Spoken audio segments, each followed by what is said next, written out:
प्रणाम भारत, जय Shri Ram, Vande Mataram, let's talk with Nandita जी मिश्रा। आज का मेरा ये वीडियो एकदम जिफी वाला है, फटाफट वाला है। और मैं बस इतना बता दूं कि कल वर्ल्ड्स वुमेन डे था और मैं कई इवेंट्स में गई थी वहां पे। कहीं पे मुझे इनवाइट किया गया था कुछ इवेंट्स पे, और कुछ इवेंट्स में मैं किसी के साथ चली गई थी। ऐसे ही एक इवेंट में मैं गई थी जहाँ पे एक डॉक्टर के, यहाँ पे डॉक्टर के क्लिनिक पे इवेंट था, और वो she is a social worker also. और वो गरीब महिलाओं को जो है इनवाइट करती हैं, अपने यहाँ पे बुलाती हैं और फ्री ऑफ कॉस्ट जो है उनकी मेडिसिन और प्रिस्क्रिप्शन वगैरह उनको देती हैं उनका चेकअप करने के बाद में। वहां पे थोड़ा सा टाइम था तो मैं उन महिलाओं से मिली, क्योंकि वो डॉक्टर के यहाँ पे था और वो गरीब लोगों की सेवा करती हैं। तो वहां पे उन्होंने वर्ल्ड वुमेन्स डे पे ऐसे ही महिलाओं को बुलाया था। वो महिलाएं वो थी जो स्लम एरिया से आती थी, या फिर लोअर मिडिल क्लास का जो स्टाटा होता है वहां से आती थी। उनके साथ में बैठ करके थोड़ी देर कुछ गपशप हुई, कुछ बात हुई, तो उन्होंने मेरे चक्षु खोल दिए। उन्होंने मुझको ऐसी बातें बताई जिसके बारे में हम सोचते ही नहीं है। हम अपनी दुनिया में इतने बिजी हो गए हैं कि हमको लगता है कि ठीक है यार, लाइफ इतनी चल रही है, क्या जरूरत है सोचने की, कुछ करने की। बट उन्होंने जो कैपिटल मार्केट की जो इकोनॉमी है उसके बारे में अपने तरीके से, अपनी भाषा में जो मुझको समझाया था, दैट वाज अमेजिंग। मैं घर पर भी आई थी एंड मैं बहुत ज्यादा डेड टायर्ड थी। कल तो मैंने अपना वीडियो भी नहीं डाला जो सुबह मैं 7 या 8 बजे डालती हूँ।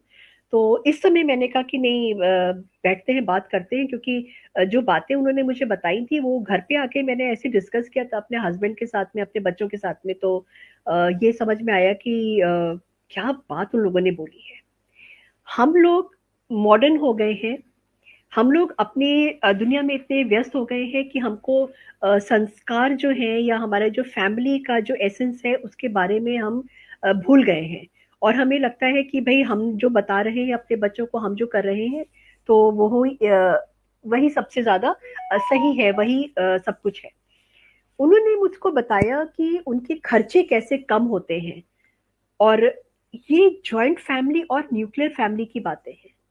ये वो बातें हैं जिनको हमने इग्नोर कर दिया है, क्योंकि हमारे साइक में, हमारे सिस्टम में, हमारे दिमाग में बातें जो है डाल दी गई हैं। और हम उसी हिसाब से अपने आप को ढल गए हैं, चल रहे हैं। देखिए, जो न्यूक्लियर फैमिली आज कुछ कंपल्शन भी है जहां पर कि बच्चे बाहर चले जाते हैं और घर में सिर्फ पापा मम्मी बच जाते हैं, अपने उनकी अपनी लाइफ हो जाती है। वो या तो एजेड हो जाते हैं, या फिर रिटायरमेंट की एज पे होते हैं, या फिर वो अपनी जिंदगी में मस्त होते हैं। पहले जमाने में क्या हुआ करता था कि जॉइंट फैमिली का एक बहुत जबरदस्त कॉन्सेप्ट होता था। और जॉइंट फैमिली के जो बच्चे निकल के आते थे वो ज्यादा सहनशील, ज्यादा अकोमोडेटिंग और ज्यादा कॉम्प्रोमाइजिंग, और बहुत ज्यादा मुझे लगता है कि हम्बल और down to the earth grounded हुआ करते थे। आज के बच्चों की तरह उनके टैंट्रम्स नहीं हुआ करते थे।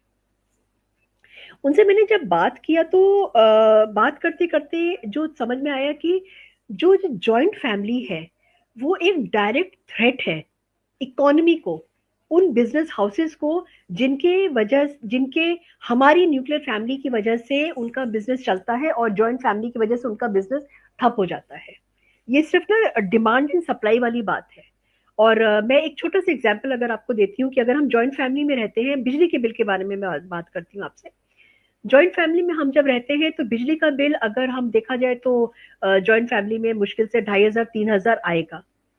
रीजन बीइंग कि एक लिविंग रूम है, एक लिविंग रूम में एक फैन होगा या बहुत हुआ दो फैंस होंगे, और उसके बाद में दो ट्यूबलाइट्स होंगी या एक ट्यूबलाइट होगी, और एक आध कोई शैंडलियर या कोई छोटा मोटा डेकोरेटिव बल्ब वगैरह होगा। और बेडरूम में हम जाएंगे तो जॉइंट फैमिली में जनरली जो बच्चों के जो बेडरूम्स होते हैं वो शेयर्ड होते हैं। तो वहां पर भी एक फैन चल रहा होगा या एक कूलर होगा या एक एसी होगा। और जो वॉशरूम्स भी होंगे वो भी शेयर्ड होंगे, एक होगा। इसी तरीके से अगर हम न्यूक्लियर फैमिली में जाते हैं तो न्यूक्लियर फैमिली में एक ड्राइंग रूम अलग हो जाएगा, बच्चों के अलग अलग कमरे, पेरेंट्स के अलग अलग कमरे, और दोनों बच्चों के, दो बच्चे अगर हैं तो उनके दोनों बच्चों के अलग अलग वॉशरूम्स हो जाते हैं। और बालकनी है आपके पास में तो बालकनी में भी बहुत अच्छी लाइट्स वगैरह सब। तो मेरा कहने का मतलब ये है कि न्यूक्लियर फैमिली में जो बिजली का बिल आएगा वो भी करीब आएगा 2500 3 हजार रुपए, अगर हम इस तरीके से मान के चलते हैं, बल्कि ज्यादा आएगा, क्योंकि अलग अलग चीजें वहां पे चल रही हैं, जल रही हैं। इन दोनों को अगर हम कंबाइन करके देखते हैं तो आप खुद करिए कि सोचिए कि मतलब बिजली का बिल हमारा आधा हो जाता है जब हम जॉइंट फैमिली में रहते हैं। तो फायदा किसको हुआ? फायदा हुआ उन बिजली कंपनीज को जो हमको बिजली प्रोवाइड करती हैं और जो दो घरों से अच्छा खासा पैसा वो कमा रहे हैं।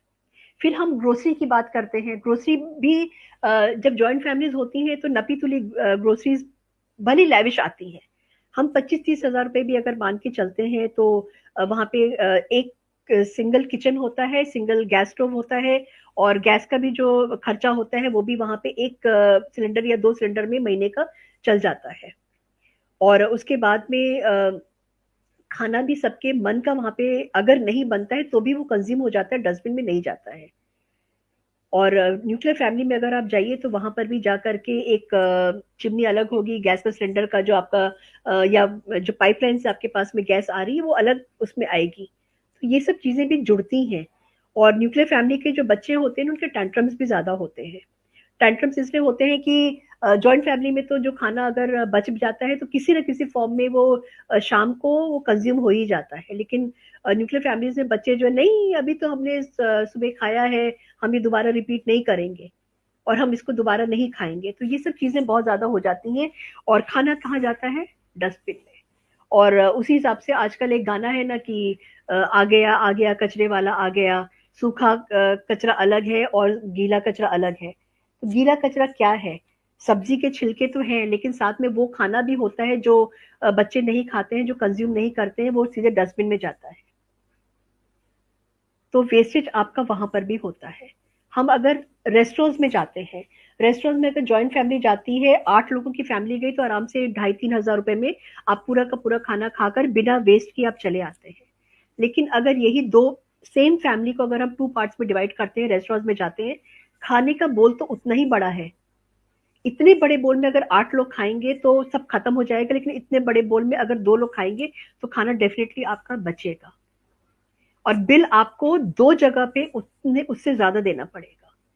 तो बल्ले बल्ले किसकी हुई? रेस्टोरेंट की बल्ले बल्ले हुई, क्योंकि वहां पे उनको उतने ही बोल में उतना ही फूड उन्होंने दिया। भले ही आजकल पैक करा करके वापस ले कर आने का सिस्टम हो गया है, मगर फिर भी पेमेंट तो हुआ है ना। तो आप खुद सोच के देखिए, ये जो छोटा वाला पेमेंट हुआ है ये भी पेमेंट उतना ही गया होगा पेमेंट, जितना कि जॉइंट फैमिली ने जब खाना खाया होगा तब वो पेमेंट गया होगा। और ये ना एक नई मार्केट स्ट्रैटेजी है जो कि पहले फैमिलीज को ब्रेक करो और फिर ज्यादा प्रोडक्ट्स बेचो। जॉइंट फैमिलीज में वॉशिंग मशीन एक सिंगल, रेफ्रिजरेटर एक सिंगल, और जो एसी भी चलते हैं कई कमरों में, वो भी मतलब वो भी शेयर्ड हो जाता है। लेकिन न्यूक्लियर फैमिलीज में क्या होता है? न्यूक्लियर फैमिलीज में सारी चीजें जो होती है जो वो सब अलग अलग इंडिविजुअल हर कमरे के लिए होती है। तो बिजली कंपनी को भी फायदा हो जाता है और जो सामान बेच रहे कंज्यूमर प्रोडक्ट जो बेच रहे हैं उनको भी फायदा हो जाता है। ये सब चीजें हमारे दिमाग में एकदम से नहीं आई है, ये over a period of time डाली गई है। ये कह करके कि भाई आप कूल तभी कहलाएंगे जब आप अकेले रहेंगे। और उस कूलनेस को लाने के लिए, आपको अकेला करने के लिए जॉइंट फैमिली से निकल के न्यूक्लियर फैमिली में जाने का एक जो कीड़ा है ना वो डाला गया। धीरे धीरे आपको ही लगा, हमको लगा, मैं आपकी बात नहीं कर रही, हमको सबको लगा कि हाँ यार, अगर हम अकेले रहेंगे तो हम ज्यादा सोच सकते हैं, हम ज्यादा काम कर सकते हैं, हम अपने आप को ज्यादा इंटेलेक्चुअल दिखा सकते हैं। तो ये सारी बहुत सारी चीजें हमारे दिमाग में डाली गई। फिर उसके बाद में जो मीडिया है, ओटीटी प्लेटफॉर्म्स हैं, उसमें भी दिखाया जाता है कि भाई न्यूक्लियर फैमिली क्या बिंदास इंजॉय कर रही है, घूमने जा रही है। लेकिन उस न्यूक्लियर फैमिली में जो खर्चा होता है हॉलीडेज का भी अगर हम मान के चले तो आपकी सोचिए कि आराम से 25-30-50 हजार के करीब में हो जाए एक न्यूक्लियर फैमिली। और अगर जॉइंट फैमिली में जाए हैं तो इतने ही खर्चे में अच्छा खासा, क्योंकि कन्वेंस का जो प्रॉब्लम है वो भी शेयर हो जाता है, जहाँ पे हम अपना अकोमोडेशन लेते हैं होटल्स का, वहां पर भी सॉल्व हो जाता है। तो खर्चा किस तरीके से हमारा कम हो जाता है, ये सब चीजें भी हमारे दिमाग में डाली गई थी कि भाई जॉइंट फैमिली कहने में आप कूल नजर नहीं आते हो, आप इंडिविजुअल नजर नहीं आते हो।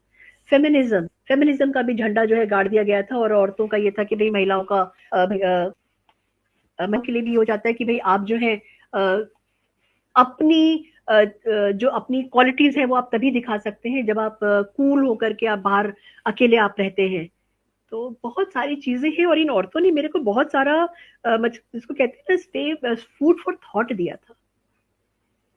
धीरे-धीरे वेस्टर्न वर्ल्ड जो है इसको रियलाइज़ कर रहा है कि साथ रहने में ही और हम ज़्यादा सेफ हैं और हम ज़्यादा ग्रो कर पा रहे हैं क्योंकि हम अपने संस्कार, अपनी संस्कृति को हम साथ लेकर चल रहे हैं, जहाँ पे बच्चे अबे-तबे करके बात नहीं करते हैं। जहाँ पर बच्चे जो हैं वो अपने दादा-दादी को, अपने नाना-नानी को और अपने जो बड़े हैं उनको रिस्पेक्ट करते हैं। एक फैमिली स्ट्रक्चर वहाँ पे आ रहा है। धीरे-धीरे इंडिया में भी, भारत में भी लोग रियलाइज़ कर रहे हैं, लेकिन वो इतना ज़्यादा नहीं है। अभी भी टाइम लगेगा क्योंकि जिस तरीके से हमारे दिमाग में बातें गई हैं, एक ट्रैप में हमको फँसाया गया था और उस ट्रैप से निकल कर के अब हम बाहर आ रहे हैं, आना शुरू कर रहे हैं।